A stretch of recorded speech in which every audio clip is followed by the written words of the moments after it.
Well, folks, it's time for world politics, and apparently the House has a leader. So we're glad to know that the House of Representatives has a leader, and we're going to be interested to find out what folks have to see about this new leader, who is apparently an ally of Mr. Trump. But also, one of the things I was hearing was he doesn't have a lot of experience, and he's going to have to go out there and raise millions of dollars for the Republicans in the campaign and all along those lines, because it seems like he was a junior officer, and now he's going into the CEO desk and all in that space. So that was something that I was hearing from some of the kind of commentaries that I was listening to. So it'll be interesting to see if people think that this is a good thing or a bad thing. And of course, there are some interesting ideas that he has. I mentioned definitely the whole thing around Trump and what he thinks about the election and all in that space. I think he's also one of those folks that is a climate crisis denier. So he's thinking that this is something that might be a little bit overblown and all along those lines. So we'll see if folks agree or disagree with him. But that is some of the things that I was hearing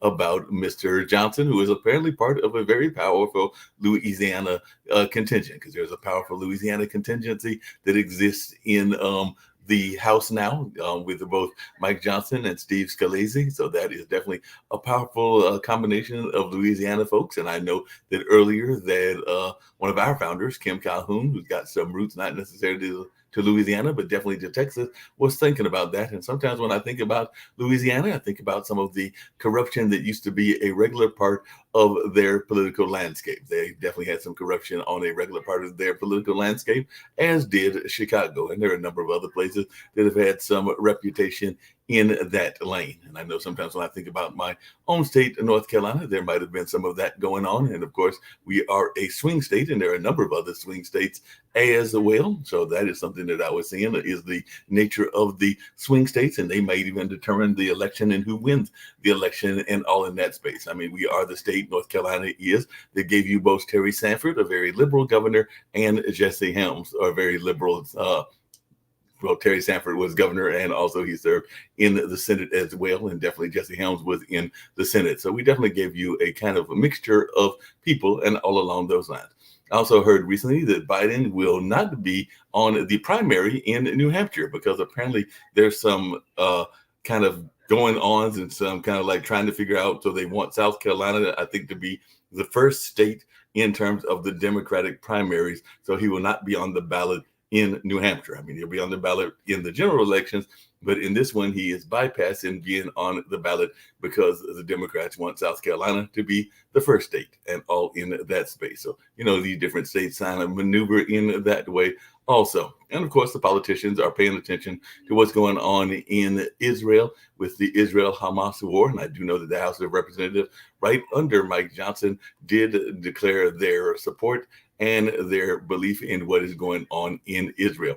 And there's some other things that are politically motivated as well that have to do with international politics, including something going on in a state that I just mentioned that is connected to Kim Calhoun, that being Texas, because definitely there is a Texas House, their House approved legislation that would expand the state's authority over the southern border. So that is something else that we are seeing as well. So definitely that is going on. And in the national news with things going on with our candidates, the special counsel is urging the courts to reimpose Trump gag order in election interference case. I think that's going to be real hard to do. Trump definitely enjoys getting out there and stating his case and making his thoughts known. And I don't know that he's going to adhere to a gag order, but Nick Palveda, who's with us, may have some thoughts around that, because he definitely has some legal background, even though this kind of law isn't necessarily his forte. And last but not least, the two things that I was going to bring up, and we can talk about them doing this show. The Georgia congressional map, they are saying, violates the Voting Rights Act, and that is what the court says. And the federal judges have ordered a new congressional and state legislative maps in Georgia. So they were saying that old one that they just put out, or the new one that they just put out, has violated those Voting Rights Acts. So they've got to go back to the drawing board, as we like to say. And if you're wondering about some bad news for the Democrats, well, Representative Jamal Bowman, who was involved in that whole incident with the fire alarm, has pled guilty to misdemeanor for falsely pulling that fire alarm. We'll see if there's any other consequences in terms of his being in the Congress and all along those lines, or if that is where it will stay and all in that space. So, like I said, I'm going to bring in a possible person that could be a future president in the not too distant future, and all along those lines, he's definitely lining up his cabinet, lining up his people. I think he said that I might be running the campaign managing or doing one of those other jobs that he gave me, and all along those lines. But definitely, he's lining up people right here from Pod TV to run his campaign. But what is your thoughts about this new lovely situation that is going on now that we have a Speaker of the House? It is a gentleman from Louisiana. Like I said, I didn't watch a lot of the commentary, but the commentary I did hear was that he was a fresh face in the sense of not having a lot of experience, but then some people are saying that he might be learning on the fly and learning in the fire, as the old saying goes. So what is your thoughts about Mr. Johnson as Speaker of the House?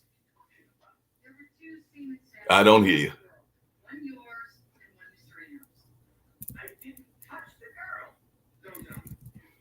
Hold on. I'm going to bring in other folks. Can't hear you, Adam. You're supposed to be up to date on this stuff. And you're a young guy. You know about technology. You know? So he's going to try to get his... Still do not hear you. We're going to try to... Can't hear you. Unmute your... look on your computer. Adam, look on your computer and see if you've got that muted. It's called a computer. Yeah, either that or he might have to go out and in, and we'll hear the future president's thoughts and all along those lines. And that might be some of the things that Mr. Johnson might be running to as well, because like I said, he's going to be learning it on the fly. Because one of the first things I heard, and I didn't watch a lot of the commentary, but one of the first things I heard was people were like, hey, he doesn't have a lot of experience in raising money or in doing a lot of other things as well. So he might be learning on the fly and all along. How hard of a job can this be? Come on, Mark. I mean, the Speaker of the House, he's been there like for 4 terms. He should be able to figure it out. You know, you appoint people in certain positions, you get up and you slam the gavel. Come on. You know, it's not like he's got to do calculus or analytic geometry. All he needs is a gavel. He just needs a gavel. I mean, I think he needs an axe. Yeah, please. And then he needs to exhibit some leadership, which they just don't do in Congress. Well, from what I understand, he plans on doing it. You know, we have a budget that is not balanced. We have spending problems. We are deeply in debt right now. The United States government mortgaging the futures. Social Security goes bankrupt. Medicare goes bankrupt. I mean, we got a lot of issues. 10,000 people are going across the borders every day, you know? So what he really needs to do is grow up fast. I mean, the whole Congress has to grow up fast and start addressing these issues in a sensible basis. And if they don't know the answer, find somebody who does know the answer, which, by the way, is not Donald Trump. There are a lot of good experts out there, but please don't go to the bottom of the pile and look for it to a club, because that's a hard card to play. You know, go with the experts that actually know this stuff and they're out there to help solve the problems that America faces. We have a lot of bright people. They just don't seem to gravitate to Washington, D.C. So with that, I'm wondering if, Adam, does your computer work now? We still don't hear Adam, so we're trying to figure out what's going on with Adam's computer and along those lines. So Adam is trying to figure that out. And in that space, hey, one of the things I did see is that definitely he came out very strongly for Israel, this new Speaker of the House. So, but he is a fan, and I know you're not necessarily a fan of Mr. Trump. So it took them a number of weeks to finally figure out who their leader was going to be. But there is now a leader of the Republican Party. And by the way, one of the candidates, another candidate, I believe it was Perry Johnson, has dropped out, and he has pledged his support to Mr. Trump. So it does look like Mr. Trump is the front runner, and I know that Nick has predicted that he might even win in this next election and all in that space, but we've had somebody else drop out. So what is your thoughts about this whole situation with the House of Representatives from a viewpoint from Canada, and then definitely having some other connections as well? So what's your thoughts? Oh, thank you, Mark. My thoughts are that he's just as good as anybody. Let him enjoy his speakership. I don't know how does it really change American politics inside or outside of country. It remains to be seen. Hopefully we will. I have the question, which I can't really figure out something here. Today, United States 100% are behind Israel, regardless what Israel does or doesn't do. It doesn't matter. It's 100% behind it, and that I just don't understand when it started, because several years ago, even like 50, 60 years ago, Jews couldn't even enjoy country clubs. They were banned from everywhere. And it was, if you remember, during the second, even shortly before Second World War, when there is a ship with hundreds of Jews trying to escape from Europe, they were turned down by the United States, and they went back to Europe, and most of them, of course, have perished in all these horrible Holocaust events or so on. So I just don't understand where that happened, that United States are so firmly behind Israel, while it has a great... Well, Sasha, one of the things I understand, and maybe Nick can correct me, is but Israel is very much seen as one of our strategic allies, and not just in the Middle East, but throughout Africa and the world. So I think that there has been some strategic alliances. There are some folks that would argue that whether it is the media or whether it is other institutions, that they have a very significant impact on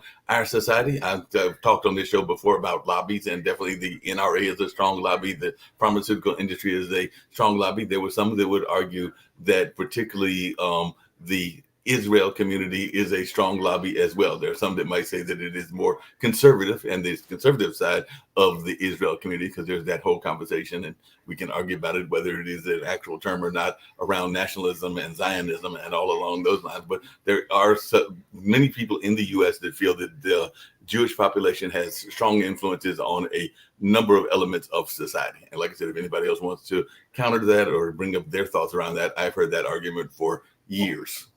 You know, Mark, I think you have to look at the facts of the case. I mean, if you look what happened, the people were actually partying. You know, they're going to this rock band. They're living their normal lives. They're working in kibbutz. You know, and then all of a sudden, out of the blue, a bunch of people jump across the border with guns, and they just annihilate you. 14, thousands of people. You know, yeah, I hear you now, Adam. We hear you loud and clear, Adam. Doesn't like stuff like that. Yeah, but we can hear you now, Adam. Adam may want to jump in on this discussion, but one of the things that I think everybody here throughout World Politics, World Edition, every other show we've had, has pretty much agreed that Hamas is a terrorist organization. But the point I was bringing to Sasha's question, because Sasha asked it, is the influence and the amount of people that are behind Israel, and I do not doubt that there are a lot of people behind Israel. Ironically, and I don't know if Sasha has any thoughts around this, there are people that are in other parts of the world, like the EU. I think there are a number of EU countries that are actually asking for Israel to pull the brakes and to not rush into the war as quickly as they are going into it and everything, because I definitely heard that, and I didn't get a chance to talk about that earlier today, that there are several EU leaders, the European Union, that are saying, we understand where you are. We definitely agree that Hamas did a terrorist act, but we don't want you to necessarily rush into there. And part of the rushing in is they are concerned about it becoming, one, an Afghanistan situation, and two, we don't know, and they don't know, because they even said that they don't know how deeply mined those tunnels are. So there are some concern, even in my understanding, from the Israeli population about what they may be running into, because we know what happened when we got into a guerrilla warfare several years ago back in Vietnam. Once that war lasted for a lot of times, longer than we expected, and there was a lot of casualties, and they were able to fight on their terms, and we don't know what their terms are in the sense of those tunnels that they built and the way that they mined those tunnels and everything. Am I wrong, Adam, in thinking that? Because that's one of the concerns that I've heard from people, is that they've been there for a while, meaning that Hamas, the terrorist organization, and they've got these tunnels, and we don't know what's in those tunnels, and neither do the Israelis. Mark, thank you. I didn't ask you about tunnels. I asked completely different questions to which you did not answer. But maybe Adam can. That's okay. I'll answer the question that Mark asked me initially, and then Sasha, you can have the floor. First, I want to go back to what you initially asked me about the new Speaker of the House. The Republicans have created a mess in the House of Representatives when they removed Kevin McCarthy. That was a mistake. And I think what they did was they finally had to vote on somebody. So they voted on somebody who is an ally of Trump, but really is probably going to aggressively move to get things done to bring some credibility back to the Republican Party. But I do think that at the end of the day, given Biden's record of inflation, not securing the border, high unemployment rates, instability abroad, that he is going to lose the election to Trump in 2024. Now, as far as the Israeli and Hamas crisis goes, I laid out on previous shows what the solution is. It's 3 parts. Number 1, we have to eradicate Hamas, however messy it's going to be. They need to be wiped off the face of the earth for the barbarism that they showed when they killed families, burned babies alive, raped women.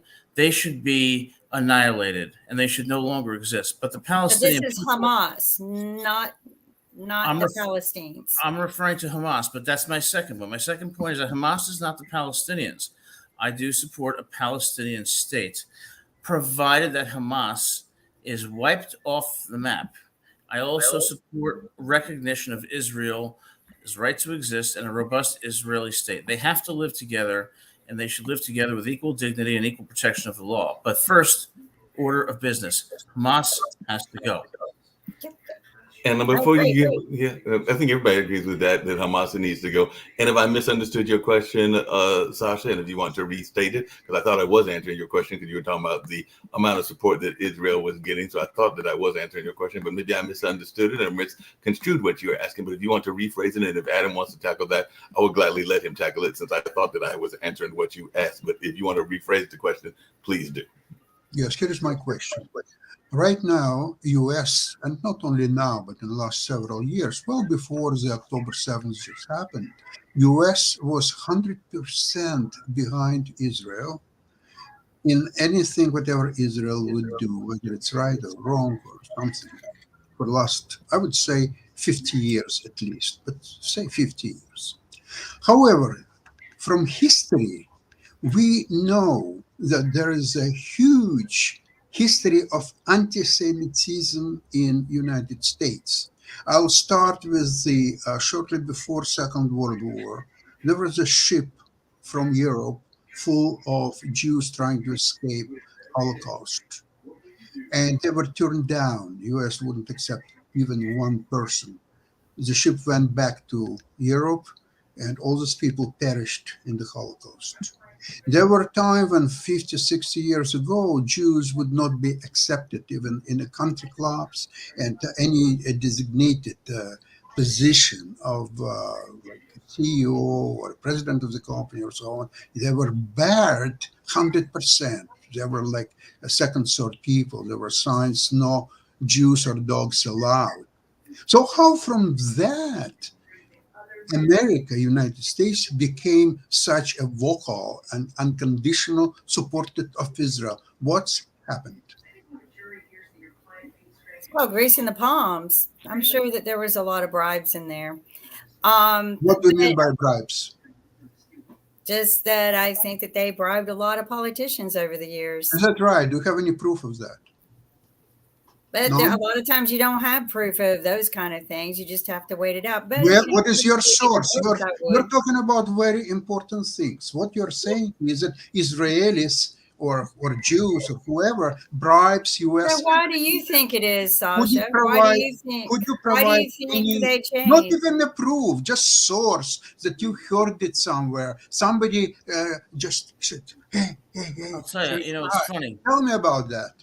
So, Sasha, hold on a second. Well, I definitely want to hear from Adam as well, but I think I partially alluded to that when I said that there are, in my answer, and I hear more where you were going, because yes, there's been a rise in a lot of racism and a lot of things. There's even an organization that documents the racism that goes on in our society, including that against African Americans and the Jewish population. And there are a number of organizations that document that there has been a spike. And I think sometimes even when Jacoby's on, he talks about otherism and people that are willing to blame other people because they feel that they are to blame for whatever the injustice is, whether that's the Chinese and COVID, whether that's Arab population and this Middle East attack or a number of other things. So I do think that sometimes people blame the Jewish population for being in control of some major institutions or having some major influences, which is what I think Kim was alluding to and everything.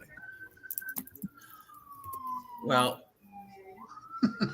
if I could say one thing, Sasha, I have to be honest with you. I spoke to my mother about 10 minutes before I got on the show, and she told me to give a message to you that you are now her number one person on the show, and that I have fallen out of favor with her, and she agrees with everything that you say. So I'm going to challenge you a bit on what you said.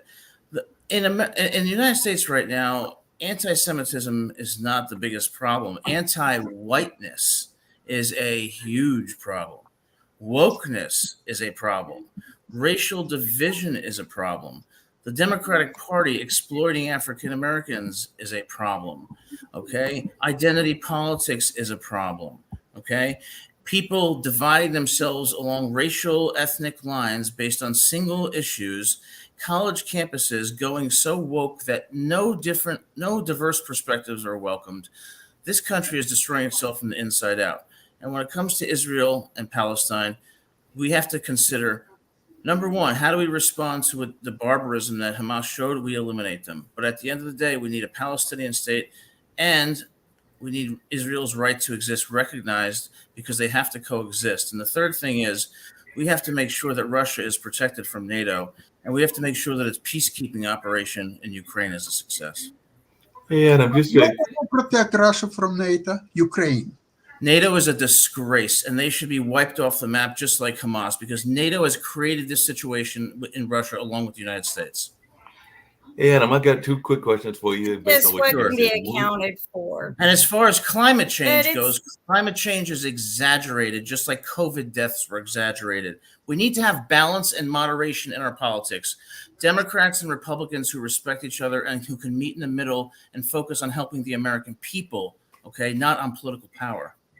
Yeah, Adam, I got two quick questions for you based on things that I've heard, and one that is based on something I was just talking about earlier. But most people in society can identify with where they exactly came from. If you're Italian American, you know you're Italian American. If you're Jewish American, you know you're Jewish American. I can say that because my dad's other half, or his significant other, is a Jewish American. I can go down the list, but we don't have to go down the list. The African American population, because of the history of slavery, not necessarily so. I couldn't tell you if I was from, because of my complexion, and probably from one of the northern African countries, but I can tell you that for sure. I might be from Sudan, for all I know, in terms of my ancestry and all along those lines. But that is something that is a concern that many African Americans have, and that's why there was even the term African American. And then there's the whole conversation around whether we identify and go into alliance with Africa, because there's the whole conversation around that between the relationship between African Americans and Africans. What's the question? So here is the PAC contributions from pro-Israel. As you can see, it's split down the middle almost between Democrats and Republicans, so they cover their butts either way. So, there's a lot of donations that come in to be pro-Israel, and it has been going on for a long time. They're paid to support Israel. So you put $5.5 million to 26 PACs. This is laughable. It's a laughable. Go to figure out how much money Qatar contributes to U.S. universities. And Qatar is a beautiful country. Qatar is a fantastic country, and they do contribute to American universities. And American universities are bringing up all this indoctrinated progressives and others who are becoming future of United States of America. I don't care who donates for the university. Similar to Qatar, they are formulating the future of United States electorate. You asked if there was proof for political donations, and that's what I don't care about university donations. What we care about are the political donations. We can move on to something else and everything. Hey, hold on a second. Hold on a second. We can get on to something else as well. Complete nothing. You know what? It seems to me that the Israeli organizations are very cheap, because for both Republicans and Democrats, 26 PACs, they gave them a little change, $5 million. Oh my God, what a disgusting That's figure. just only what we can account That's for. just- That has What nothing to do with what we don't account for. Kimberly's statistics shows Yeah. is that money controls the electoral and political process, and And that's it because of the is. Supreme Court's decision in Citizen United and Citizens McCutcheon United. versus FEC. It's not a Jewish problem. It's a elitist and wealth problem, Thank you. where the wealthy are the ones who control the elections. Now, to Sasha's point about universities, he's entirely right. A conservative white male cannot have a voice today at Harvard or Yale, okay? Because people are so focused. Hold on a second, Adam. Well- the young Republicans are very much popular on many campuses. I know that for a fact. I don't agree with that, because I see the demographics at universities. They are overwhelmingly liberal, and they do not welcome alternative views, whether they're conservative or moderate, and they discriminate against conservatives in the hiring process. And this goes to a broader problem, which is the common values that used to unite people of different races and economic classes have eroded. And that's why diversity is no longer a good thing in the United States, because we no longer share a set of common values based on our Constitution, based on liberty, based on respect for differing viewpoints. Instead, you have a progressive agenda that shuts out ideas, that's intolerant in the name of tolerance, that's exclusionary in the name of inclusion, and that's inequitable in the name of equity. It's a shame. It's corrupting our youth. And you see it on campuses all over the country, where these people are tearing down signs of people who have been killed in Israel and celebrating Hamas for what has been the most disgusting attack I've seen in my lifetime. Adam, No, may I definitely. add something to it? I just read and heard of the Hoover lecture from Goodfellas. And there was a case just happened in a few days ago in Stanford University. Yes. The professor asked, are there any Jewish kids in class? There were a handful. Raise your hands. They raise their hands. Now take all your belongings, everything, leave where it is, and just come to me. Well, they came. Now go to the corner and stay there. So they were staying there for several minutes or so.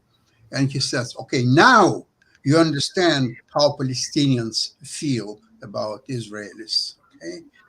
How do you think your lecturer in university, how do you think what should happen to this professor, so-called professor? I think that professors who do not welcome diverse perspectives and who focus on ideology rather than facts should not be professors. And it's not just an anti-Semitism problem. Look at what's going on our campuses today. Campuses have safe spaces. They have cry closets for young people who struggle to cope with their emotions. They shout away speakers like a federal judge at Stanford or a constitutional law scholar at NYU because they don't like their views. You want to talk about fascism? Well, it's alive and well on our campuses. Yes, it includes anti-Semitism, but it also includes anti-whiteness, anti-conservatism, and anti-marketplace of ideas. And that's why our youth are going to be ignorant. They're not going to be valuable citizens or informed citizens. And that is the biggest threat to our democracy, not from outside, but from within. 100%. Thank Well, you, hold but on a you second, know, hold think on a about second, this. hold We're on a not second. allowed to do pro anything. We can't do pro white or pro black, but we can do anti anything.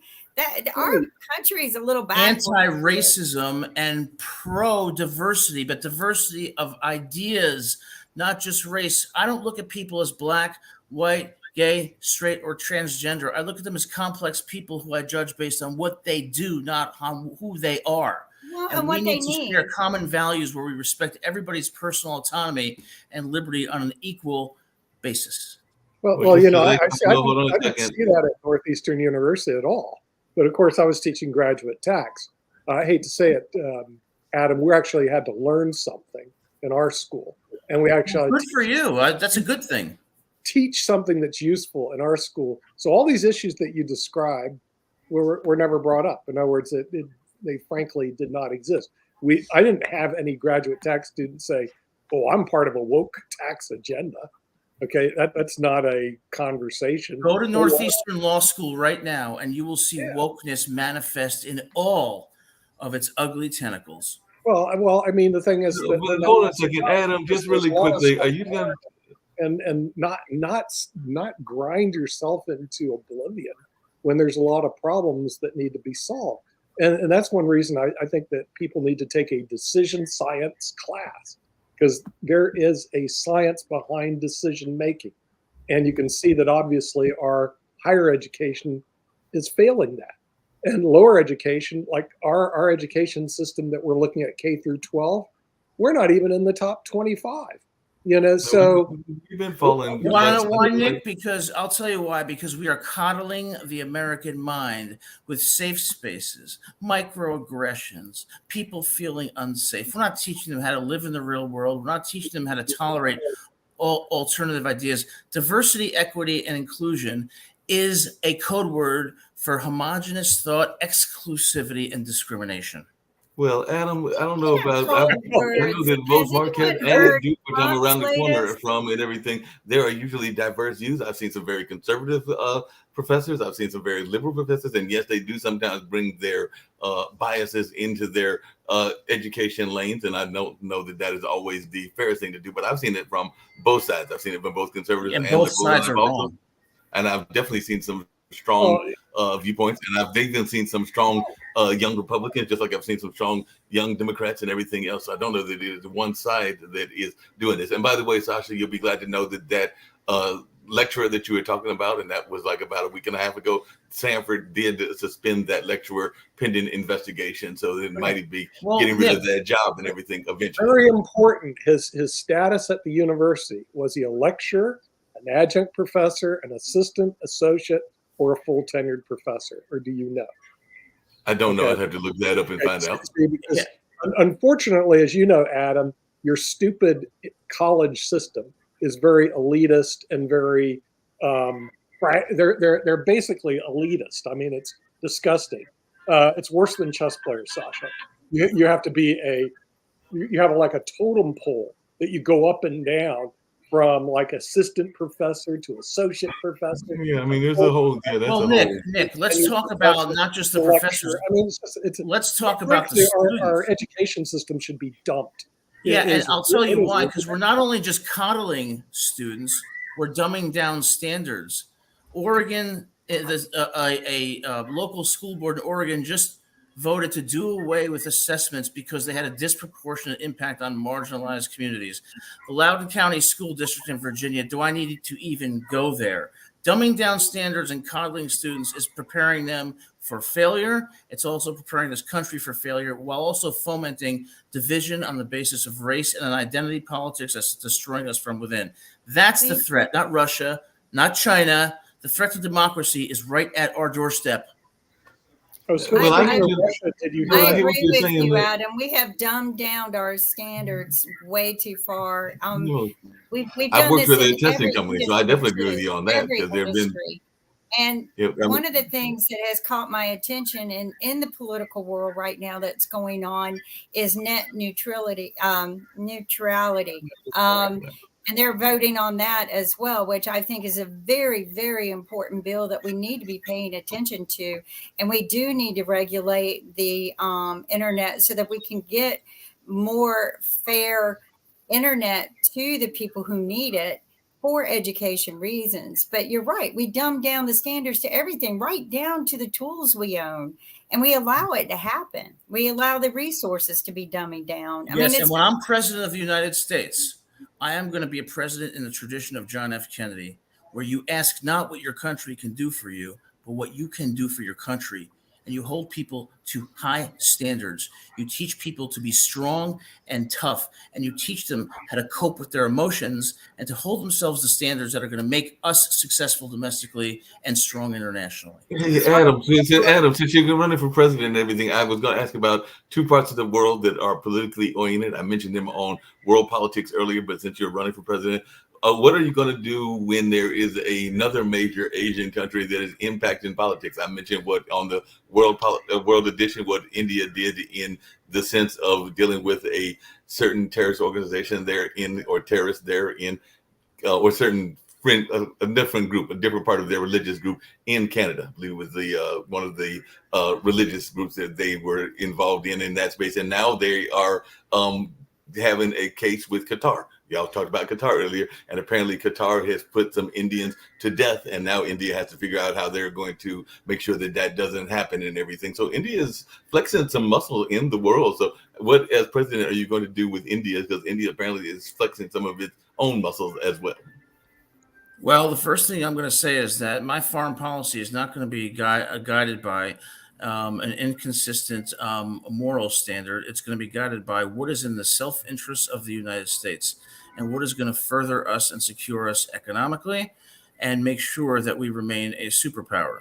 And that will be the guiding principle. And that was the guiding principle under Bush. It was the guiding principle under Clinton. I'm also going to stay out of international conflicts that don't implicate our interests, because it is a waste of time. It is a waste of resources.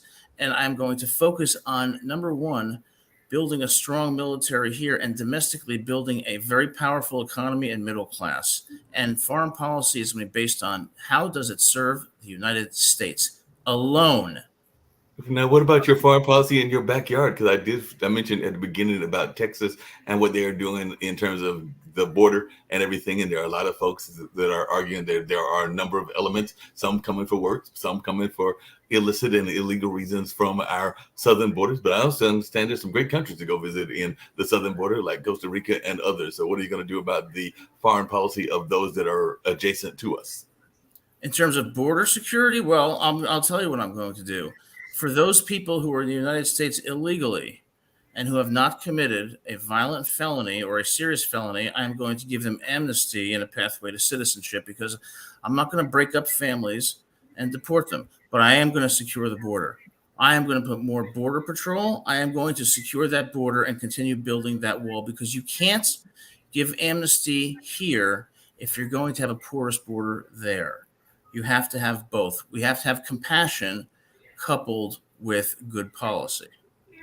Adam, I would like to know your opinion on, since United States are very divided now, there is no common ground between half of the countries where people cannot put together even like $400 if they need, and the other half that are well-to-do people, multimillionaires and others.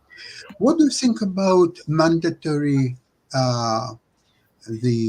military service?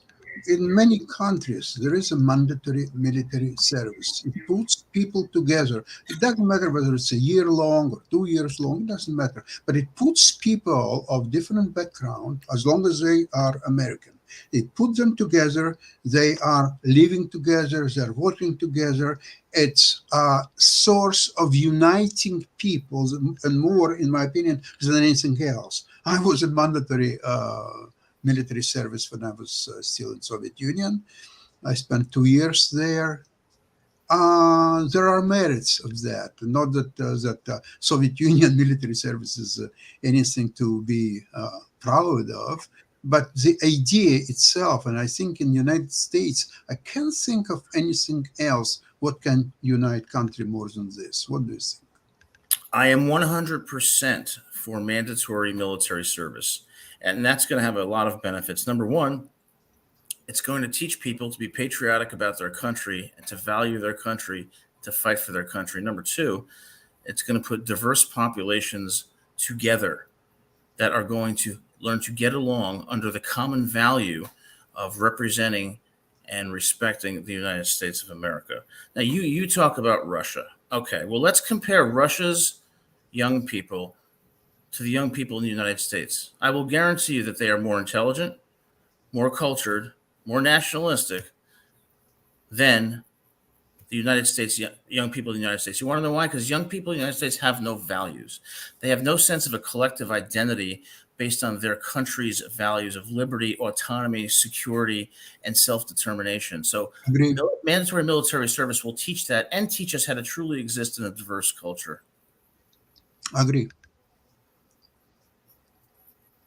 And that's why I should be president, because my ideas will actually unite this country. No, it's because you actually have ideas. See, the real problem well, that's the difference. The two bimbos that are running have no ideas. And I can win. I can win New Jersey.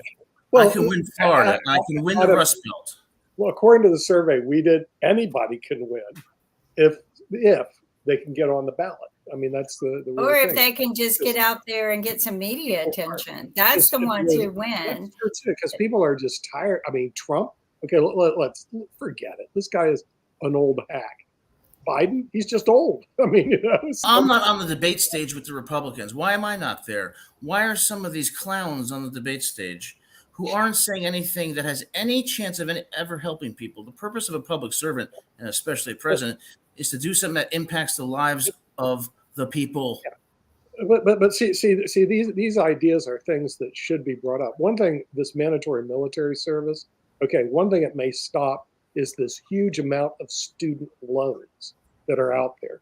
In other words, because people when they're 18, rather than going to college to get a college education, so they get a woke agenda or they get whatever garbage that is being dished out by the hierarchy of colleges, they go into the military service. That gives them a couple of years to grow up and start figuring out that these loans are a bad idea. They need that extra time. Well, not everybody can go into the military, so you can put, do different branches and stuff like that. But you can do military or public service of some kind. Yeah. And it has a lot of benefits. It cuts down on our national debt because we're using cheap labor. So yeah. I mean, the thing is, if you're looking at it from an overall standpoint, it has a lot of benefits, very little detriments. We also can improve our defenses because the Star Wars concept is this Patriot missile system, defense system actually works. We need to install something like that in the United States against these stupid Russians that have atomic weapons. And I heard, Sasha, maybe on your show tomorrow, that Putin did have a heart attack and he's in serious condition. In other words, he's not going to outlive the war. Well, we extend well wishes to Mr. Putin. In many ways, God can prevail. The other thing I want to point out, Adam, when you're talking about why aren't you on that stage, or why isn't anyone of any value on that stage? And it's because in America, we have learned to be guided by fear and pointing blame, and that's who wins. And if you look at Trump, that's what he does in every one of his speeches. He utilizes fear. And then he points blame. He does not give a solution ever, ever, ever, ever. And I think we need somebody who gives solutions.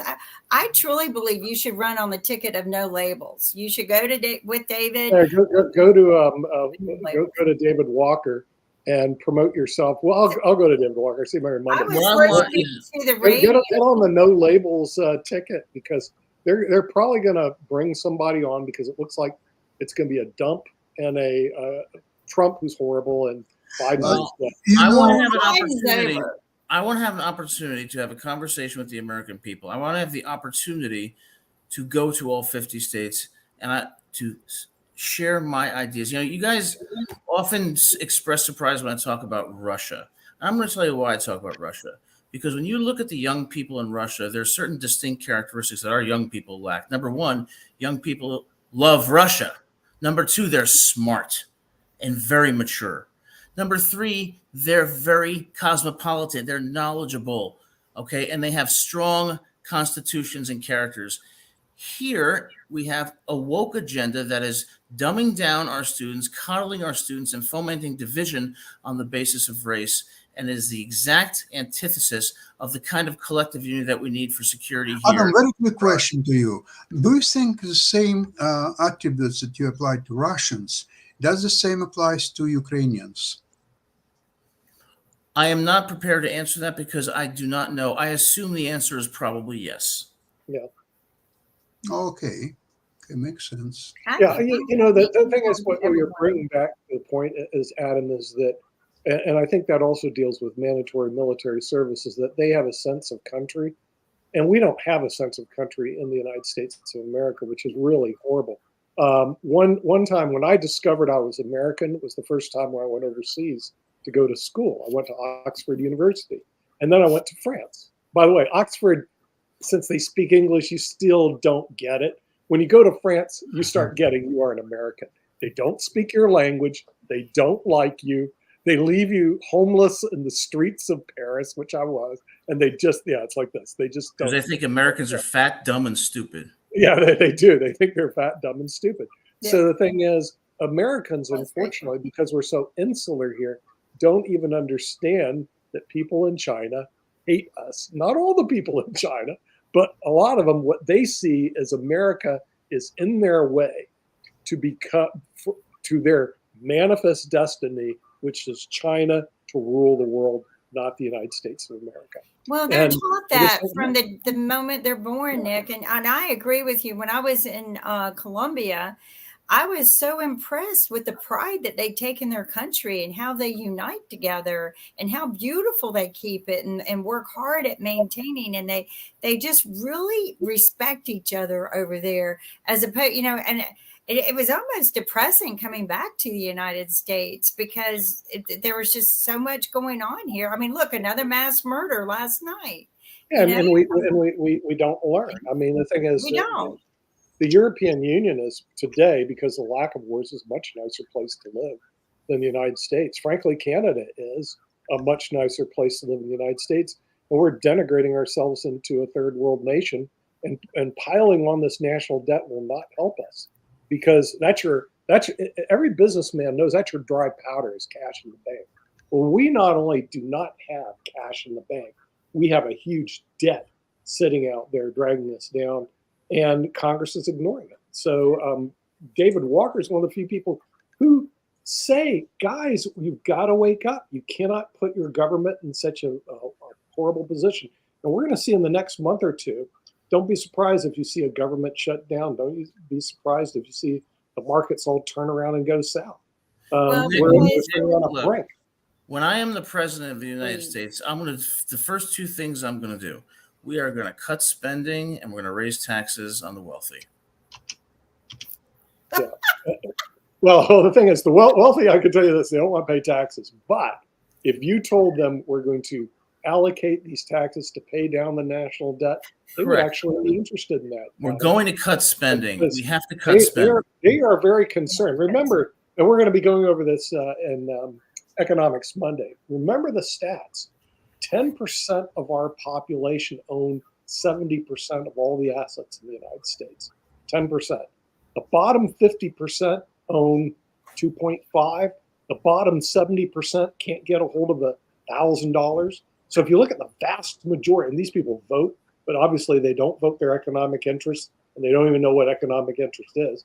70% of our society can't get a hold of $1,000, yet the top 10% have 70% of all the assets, literally trillions of dollars. So we have a very skewed economic system in the United States. Well, they got it in the PPP loans to everyone.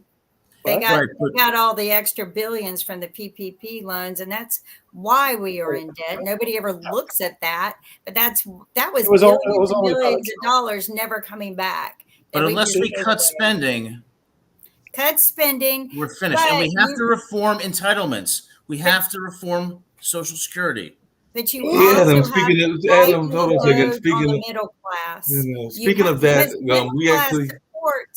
the middle class supports the rich and the poor. We're in the middle. The middle class is evaporating. But when you put the brakes on the middle class, like you have been doing, and you're clenching down on the middle class so that they can't spend money, and so that they can't get a loan, then you have put the brakes on this country. And the rich are not going to have anyone to bleed out, because that's who they bleed out, is the middle class. Well, you're right about that. We really don't even have a middle class anymore, because it's so difficult to even afford a home or to. Well, that's what I'm saying. You have rich and poverty now. You've stretched the middle class. You have to raise taxes on the rich, cut them on the middle class, and cut spending. If you don't cut spending, you're not going to solve any problems. Well, and David says this all the time, and I think you and David need to get together and work this out, because I was listening to the radio today and to more of a Republican station than, more of a far right.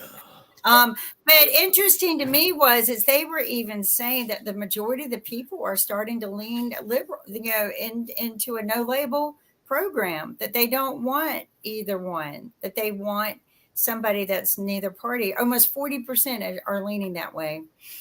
So that's a high level. Maybe I'll be the first president of the United States who's not a Republican or a Democrat, and I think the people would be better off for it.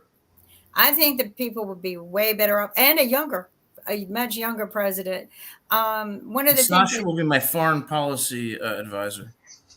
well, And we of need course, that. He's very, very intelligent.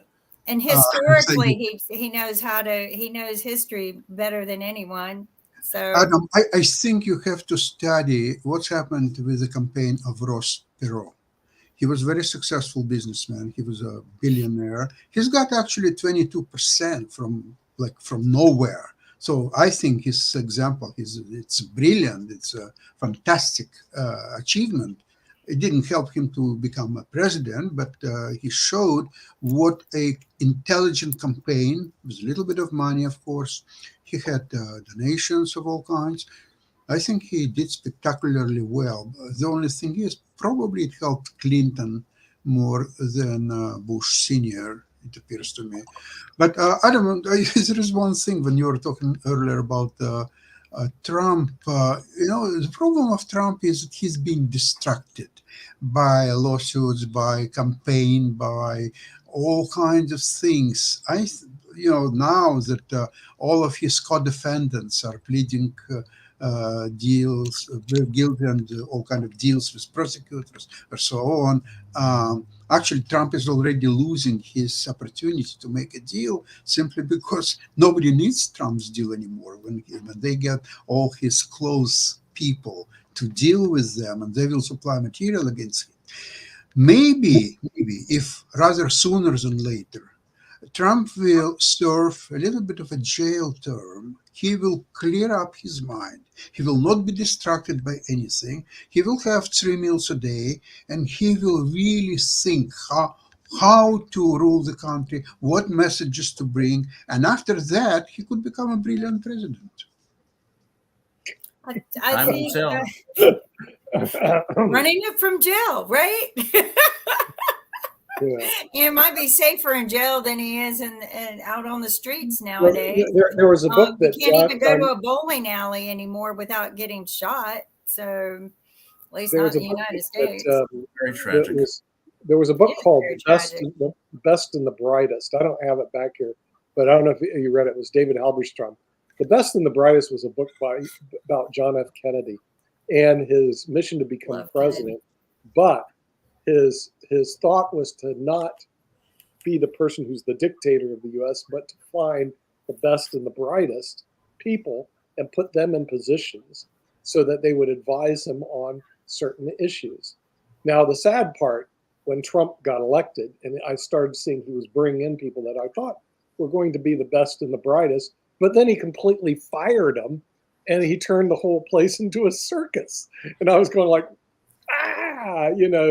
if you first of all, you have to find the best and the brightest, and Halberstam is really good. Then you have to bring them in, because the United States does have a very deep and good talent pool. The problem is they don't get involved in politics, and part of the reason they don't do it is we have a systemic political problem. It's probably as bad as your education system. The other problem is money. I mean, most of the people who get to where they're going is money. Also, it's a club, and you're not invited. I mean, I think I'll go to Israel and get some money for Adam. Well, look, yeah, because they write those checks for $5 million. $5 million. There you go. Well, yeah, but it's been divided between Democrats and Republicans. Right down the middle. There is no money for a third party candidate, unfortunately. I think I'll change it. One thing we need to recognize is that when it comes to a good leader and a president of the United States, that person has to have the intangible qualities, the qualities you can't teach, that inspire people, that make people proud of their country, that kind of Elvis Presley type quality, where that you feel that the person is connected to you, you believe in them, they inspire you, they inspire hope. Okay, without that, it doesn't matter as much what you do. It does matter who you are. And I think I can do that because I think I have a diverse background.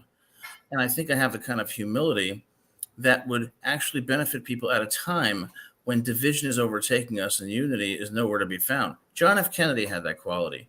And John F. Kennedy would have been one of the best presidents ever had he lived. Adam, I you agree. see the problem, what I studied from the history of the world and which nation and leaders became the most successful ones, there are two quality required to be present in large quantities. And I've said it many times. It's a passion and it's a curiosity. Of course, with the leadership as today, with 150 years old Biden, there is no passion, there is no curiosity. He's a decent man, from what I can say, but without passion, without curiosity, you cannot lead.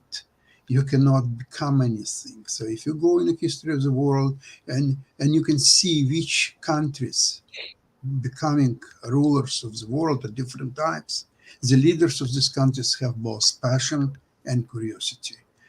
Today, United States lacks both. Okay, so he sent two carrier groups to Israel, and then what? They're like sitting ducks. They're waiting for Iran or Russia or somebody else just to start hitting them, and there is nothing they can do about that. Yeah. So what kind of action is that? Maybe it's a psychological warfare, perhaps, but they're already there for 2 weeks. There will be third week and fourth week. And then what? Okay, first week was useful. Okay, it's very impressive. Okay, second week, they're still there. The third week, nobody talks about it anymore. It doesn't make any sense what's really happening. So there's no declared foreign policy. Okay, remember Ronald Reagan.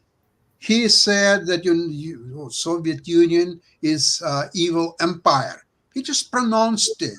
And then he started taking actions. And guess what? A few years later, there was no longer Soviet Union. Period. Done. So today, United States does not declare anything anywhere. It's kind of, oh, Ukraine, maybe we will help, maybe we will not. Okay, we'll help, but not everything what they need. We'll just give it piecemeal. 1 month we will do this, and maybe 3 months that, but not that much. No, we'll stop right here. Okay. Oh, next year we'll do a little bit of this or that, or so on. So this is all about even Israel. They don't take a stand. They're saying something, they're backtracked, and it's not going anywhere. There is no passion, there is no curiosity. There is really a vacuum in U.S. foreign policy. Well, Reagan had Well, one the of the. White House has been used as a retirement home, if you ask me. It's an old folks' home. We need to change that a little bit and spice it up and get some young people in there because Adam, are you old enough look to at run? everybody there. They're all going 1 foot in the grave. What did you say, Nick? Are you old enough to run for this office? I mean, you have to be a certain I know age. I don't look 47, and that's a good thing, but I am 47. And I'm going to bring two things to the White House that Reagan did. Number one, moral clarity, and number two, decisiveness. The American people need to know what we're doing and why we're doing it. And we're doing it because we have moral clarity and we have decisiveness. What you see with Joe Biden is neither. What you saw with George W. Bush was neither. People need to be led, but to be led, they need to be inspired, and they need to be united. Adam, in any case, please hurry up, because even in 4 or 5 years, till you become a president, your friend Putin will not be alive. You will not be able to sign a peace. I'll work with Russia and I'll work with any foreign power, but only to serve American interests and to make sure that the world is actually safer and less divided. We do. And by the way, they know y'all are winding down, but they did say that he is You're very running. sick. They're very sick and all along those lines. So they did say that Mr. Putin had a attack, I think it was earlier today. And so he might not be around that much longer, as Sasha said. I earlier. send my well wishes to Mr. Putin. He's in our thoughts and prayers. And the other thing I was going to mention, we can get that on the next World Politics. I heard y'all talking about home ownership, and I was actually watching a film yesterday that was just about that, because they were talking about, it's called Silver Dollar Road, but it was some folks in rural North Carolina who basically had their land hijacked and all in that space. So definitely that is something that One people talk about. question about Putin. Is his backup, the person who would replace him, would they be worse than what he is? What do you mean? I would work? say stay tuned to the great show. So maybe we need to Ukraine, talk Russia, about that next and week. We'll know more. But in the meantime, we're out of time, so we better bid everybody goodbye, and we'll see you. And at Tuesday. 6 o'clock, Melvin Moore will be on Coco McMillan show. So Melvin Yes. Moore will be tuning in. Get ready for Ivan the Terrible or Stalin, if it will come to that. До свидания. До До свидания. свидания.